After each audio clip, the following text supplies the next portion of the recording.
कल्पना कीजिए, अगर आज हमें मीरा की भक्ति का पता चल पाया, तुलसी की तपस्या के बारे में हम जान पाए, नामदेव, कबीर, सूरदास के बारे में हम जान पाए, तो उसके पीछे एक ही संत का मौन तप है।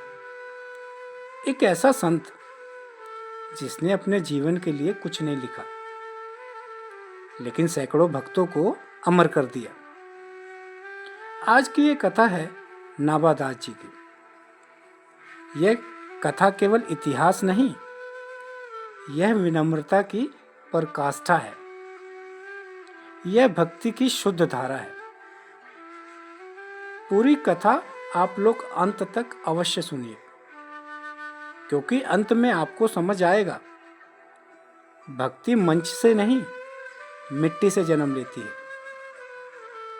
नाभादास जी का जन्म साधारण परिवार में हुआ था। कोई राजसी ठाट बाट नहीं थे, कोई विद्वानों का वातावरण नहीं था, लेकिन हाँ, एक विशेष बात थी। बालक के हृदय में नाम का बीज बहुत जल्दी अंकुरित हो गया था। कहा जाता है कि बचपन से ही वे भीड़ से दूर रहते थे, लोगों से घुलते मिलते नहीं थे, अन्य बच्चों की तरह खेलते नहीं थे।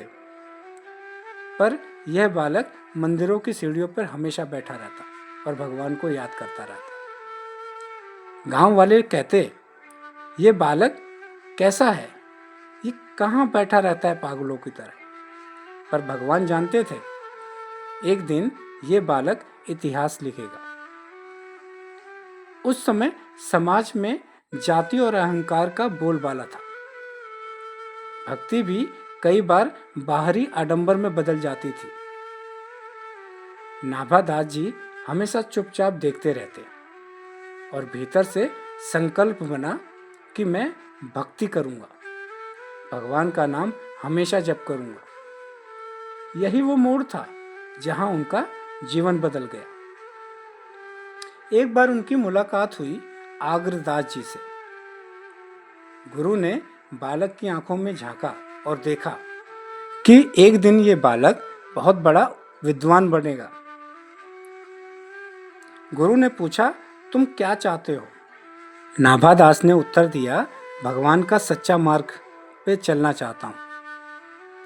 गुरु मुस्कुराए, तुम्हें भक्ति ही मिलेगी, लेकिन पहले आपको विनम्रता सीखना होगा। और यही शिक्षा आगे जीवन का आधार बनी। नाभादास जी ने कभी प्रवचन मंच नहीं मांगा, उन्होंने सेवा करना चुना। मंदिर की झाड़ू, भक्तों के जूते व्यवस्थित करना, रसोई में पानी भरना आदि ऐसे कार्यों में उनका मन लगता था। एक दिन किसी ने ताना मारा, तुम पढ़े लिखे हो और ये काम क्यों करते हो? नाभादास जी मुस्कुराकर बोले, भगवान के द्वार पर छोटा काम भी बड़ा हो जाता है, और यही सच्ची भक्ति है। एक दिन गुरु आगरदास जी ने कहा, नाभा, तुम भक्तों की महिमा लिखो। नाभादास जी आश्चर्यचकित हो गए।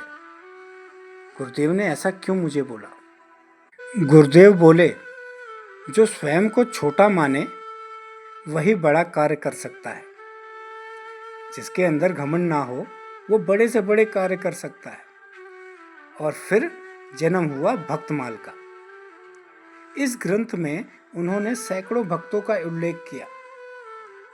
मीरा के कृष्ण प्रेम में डूबी हुई साधना का उल्लेख किया, तुलसीदास की राम निष्ठा का उल्लेख किया, नामदेव की सरलता का उल्लेख किया, कबीर का निर्भीक सत्य लिखा। सबको एक माला में पिरो दिया, जैसे अलग अलग फूल लेकिन एक ही धागा। उसे कहते हैं भक्ति। दोस्तों, अगर आपको ऐसी भागवती कथाएं सुनना अच्छा लगता है, तो राधा कृष्ण प्रेम रस चैनल को लाइक, शेयर और सब्सक्राइब अवश्य करें। यहाँ हर कथा का उद्देश्य केवल मनोरंजन नहीं, मन का शुद्धिकरण करना है। एक सभा में किसी ने प्रश्न किया, नाभादास, तुमने सबको महान बताया, लेकिन अपने बारे में कुछ भी नहीं लिखा।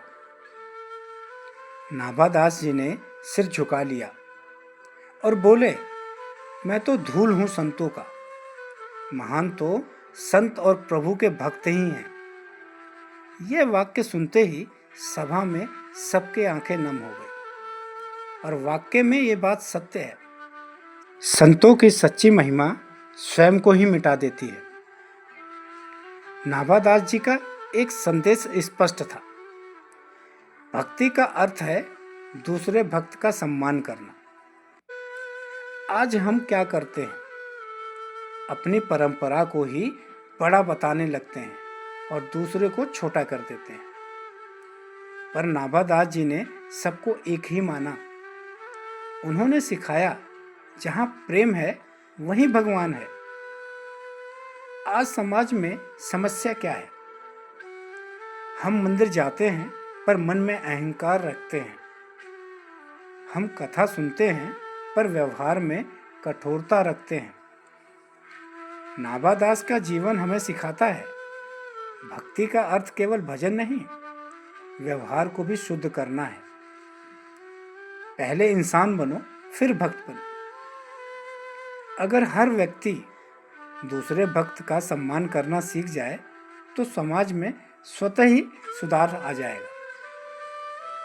दोस्तों, नाभादास जी ने अपने लिए कुछ नहीं मांगा, ना नाम, ना यश, ना शौहरत, कुछ भी नहीं मांगा। लेकिन आज उनका नाम अमर है। क्यों? क्योंकि उन्होंने स्वयं को ही मिटा दिया। और यही भक्ति का सबसे बड़ा रहस्य है। अगर आज की कथा आपके हृदय को छुआ हो, अगर आपने कुछ सीखा हो, तो राधा कृष्ण प्रेम रस चैनल को सब्सक्राइब, लाइक, शेयर जरूर करें, ताकि ऐसी भागवतिक कथाएं हर घर तक पहुंचे। और कमेंट बॉक्स में जरूर लिखें, राधे राधे, जय श्री कृष्ण, राधे राधे।